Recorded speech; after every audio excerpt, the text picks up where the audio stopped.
Hello my amazing people, welcome back again to my YouTube channel, and I greet you all according to your time. Good morning, good afternoon, good evening. Anytime you come across this my YouTube channel, you are very welcome. And if you never subscribe, what you do waiting for? Please subscribe, like, you comment, because for this my channel I dey bring out the ogbonge news, all the things wey dey happen for our obodo Nigeria, for Biafra, anywhere. When I get that interesting topic from, when I need to bring out for my people to see, for my people to hear about, now waiting I dey do for this my YouTube channel. So please stay tuned and see today. When we see what we get for us today, when we go to the reason why we dey here today. Please, if you never subscribe, and I said again, please subscribe to this YouTube channel. It's Philo Channel TV. Please do not fail to subscribe. So now let's go to the reason why we are here today. Let's go.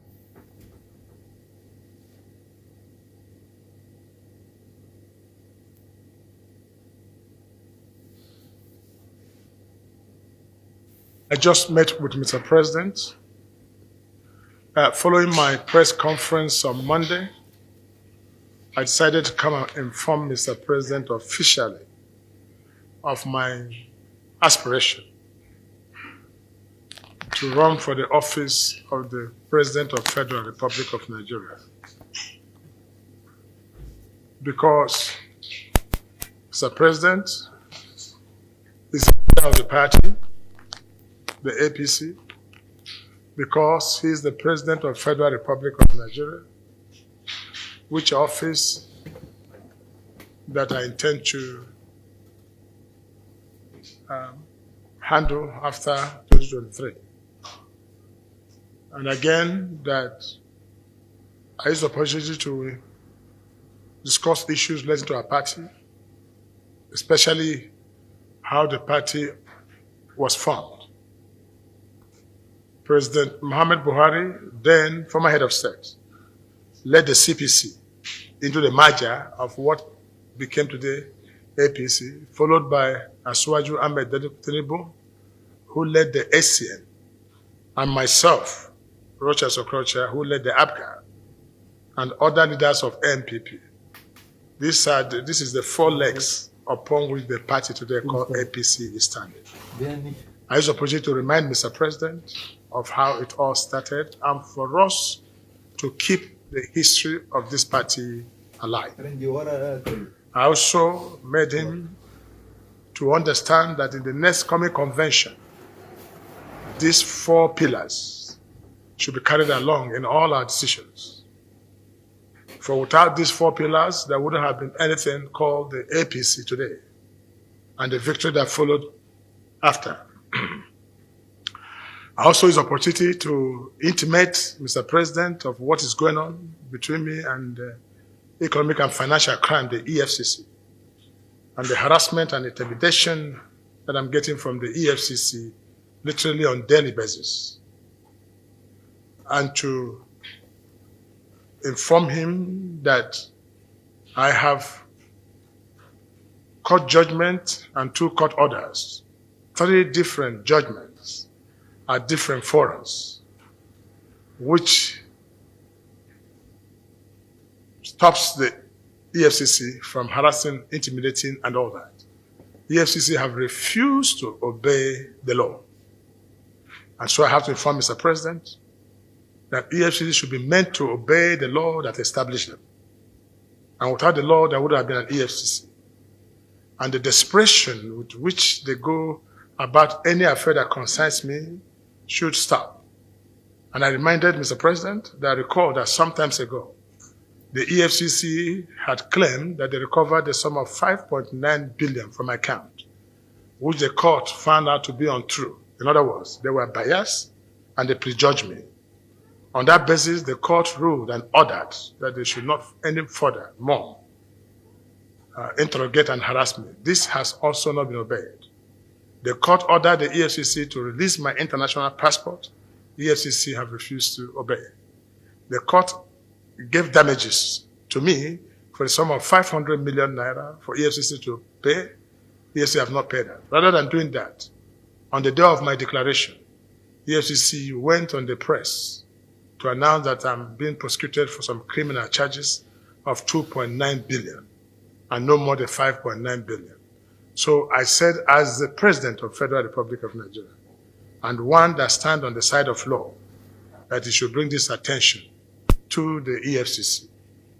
And despite the effort by the Office of Attorney General to make EFCC citizens and obey court judgment to release my travel documents and stop the harassment, EFCC have refused. So I think there's some kind of desperation on the side of EFCC, and I don't know who might be causing this, but it is appropriate that I do let them know of the injustice that is going on with me as regards the EFCC. I also discussed on the need to strengthen our party, the APC, and to make sure that it should be a grassrooted party, as we had ab initio agreed as founding fathers, that our party must be strong at grassroots level and not a hanging party at Abuja. So everybody must go to his village and booth and promote the party to come. And I'm able to ascertain from Mr. President that the days of people sitting in Abuja here and clinching power without getting the support of the masses of the people will not be tolerated in APC. I'm very happy with that statement, and I hope we shall keep to that. Thank you. Mr. President said he will take up the matter, especially when he saw the judgment. He said he will take up the matter and find out what is actually happening, and I hope he will do so. And I believe he will do that. I will suspect so. Because when I say it is politically motivated, means that some people are instigating the EFCC to do this, which is wrong. All I'm asking from EFCC is to please obey the law. And you cannot refuse to obey the law on one side and then go for the law on the other side. So if FCC obeys the law, it will be the best they can do for the image of EFCC and the image of the Federal Republic of Nigeria. But as to who particularly, the person must be such a coward who doesn't want to expose himself. And there are a lot of people like that who wouldn't want to expose themselves but stay under doing all kinds of evil. I call them cowards because they cannot stand up to their what they believe in. My suspicion at this point is immaterial. What is more important is that EFCC should obey a simple court judgment and court order, as the case may be. Well, it's not for the governor to decide who will become president. We're talking about the people. Even the governor himself will depend on the people to do so. My first consultation, after forming Mr. President now, is to go to Nigerians and ask them if they will want me to be their president. And that will be my next line of action. And of course, I'll visit the siege of political zones and inquire from them if they think I'm fit and proper to be their president. And if they consider that, that will go a long way. But what is important at this moment, why I came out to even dream of becoming or running for the office of the president, is because of the mood of the nation. I may not be the appropriate president 20 years ago when I first ran. Maybe I will not be the appropriate president 20 years to come. But the mood of the nation caused that somebody that possesses my qualities and credentials should be made to lead this country. Not for self-aggrandizement, because this is a mistake most people make. They think that when you want to run for president, there's something in there for you. I don't know what others' ambition is. What is driving me is my vision and passion to make great this nation. It's my vision and passion to make sure we strengthen the unity of this country. It's rely on my passion and vision to create wealth for this country with my business experience that might be enough resources to engage the use of this land, that the issue of insurgency will be a thing of the past. These are some of the areas. This is my passion. But one part of me, the carnal part of me says to me, listen, must you go and be president? But that passion and vision is what is driving me into this aspiration of wanting to be president of Nigeria. One of the duty of a president is to protect the law of the land. And when an issue comes to issue of judgment, it's duty incumbent on the government of the day to ensure that justice is done. I came to demand for justice, that it should prevail. And as the custodian, as the leader of our nation, he should be meant to know that such is going on. I didn't come here to say, I'm not asking, I don't want to be investigated by EFCC or harassment or what. That's not the issue. That there's judgment on the ground. There's judgment and there's order of court that I'm asking Mr. President, who appointed the EFCC, to recall that there was the law that established EFCC. And if that law is good to make somebody EFCC, that law should be obeyed too. So I'm not asking Mr. President to speak on matter. I'm talk about judgment of the courts, which we all swore to uphold the Constitution of the Federal Republic of Nigeria. Well, I want to tell you about what happened in the case of Uche Nwosu, who by happenstance and by natural design became my in-law. He became my in-law as an adult and as a man who is standing on his own, wanting to run his own family. I wish Uche Nwosu would have spoken on this matter himself, but he must be told that the case in question was an issue of abduction, and the police has confirmed that the policemen that went to the church in mask and hood that abducted Uche Nwosu were police from the government house, and they were under the directives of the government and the governor of the Imo State to go and carry out that unholy act, which almost saw that gentleman a dead man. Again, I've met the police, the Inspector of Police, on this matter, and I've inquired to know where is the justice. But I've been told that the Shaba, who is the CSO, DSP Shaba, who is the CSO to the governor, has been arrested by the police. But the question is that I also learned that he has been long released. I'm also asking, where is the justice? But also I'm told that the report has come to the presidency. I'm still waiting for what this justice will say concerning this great act of inhumanity to man. Recall that Uche Nwosu was abducted and his clothes removed and handcuffed, sent to the whole world just to dress this great sin. This is politics played too far and must be condemned. So whatever it is, when it goes beyond the ordinary, the president of the nation must be made to know what is happening around his government. And that's precisely what we're doing. The insecurity, the South region, I always say to people, wherever things are not working well, hold the leadership responsible.